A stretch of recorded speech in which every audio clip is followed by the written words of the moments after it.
Hello, happy New Year's, everyone, again. So, I wanted to make this video and talk a little bit about some of the things that I personally will be working on music wise in 2023. So, it's not one of those videos about here's my New Year's resolution or things of that nature. It's just things that I need to work on musically that's going to hopefully help me move from A to B to C. Just move along the trajectory in terms of that. Okay, a couple of things that I've thought about, and that are kind of like work in progress. The first one is listening, and music to me has always been more about sound than anything else. I mean, it sounds very cliche. It's not about the theory. It's not about anything like that. It's about really listening, listening to other musicians play and things of that nature. It helps you find your own voice. That's the way I learned. So I'm kind of going back to the basics.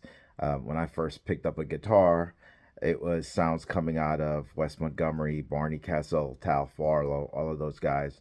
That was my interest. I was like, how are they doing this stuff? So that's the first thing, listening. I want to broaden that comment when I say listening. I want to listen to a lot more non-guitarists.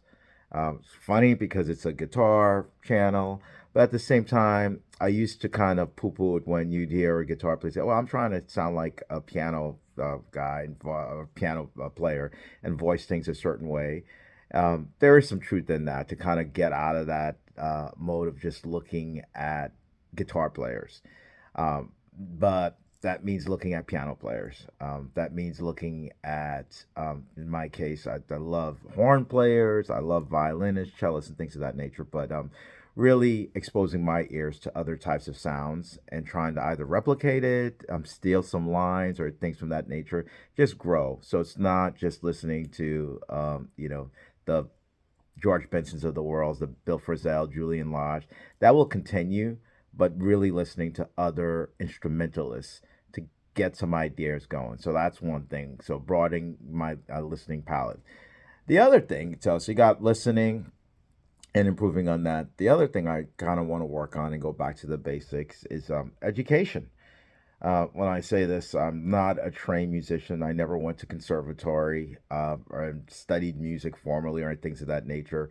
Most of my learning has been done through buying books and pouring through them and doing a lot of listening and things of that nature. So I don't know if it's just finding a teacher or going back to some of those basics and really woodshedding on the books themselves. But I got to continue to grow, and you can't just continue to grow by just keep doing the same thing that you've been doing over and over again. So, education for me will be a big focus in terms of trying to learn that.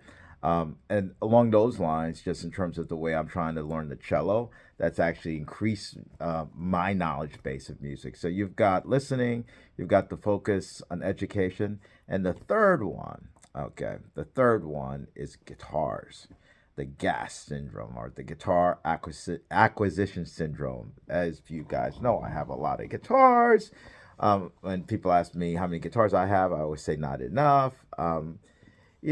Realistically, I almost feel like it's a revelation, like I'm in therapy here or something. You know, um, I want to find that special it.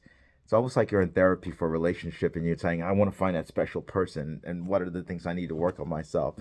But I may have the guitar already. But one of the things I really, really want to try to do is focusing on fewer guitars and trying to let my voice develop a little bit more.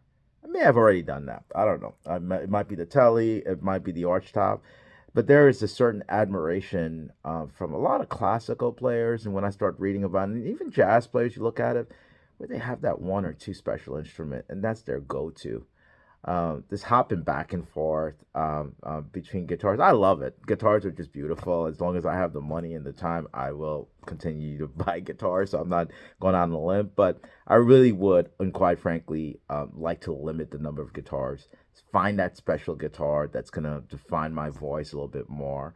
And I think that's going to be more about practicing and learning that instrument as opposed to just showcasing what it can do I wanted to be an extension of of me, almost like a physical extension of that, things of that nature. So those are the three things that I want to work on this year: listening, finding that special guitar, and educating myself a little bit more on the instrument. All right, then.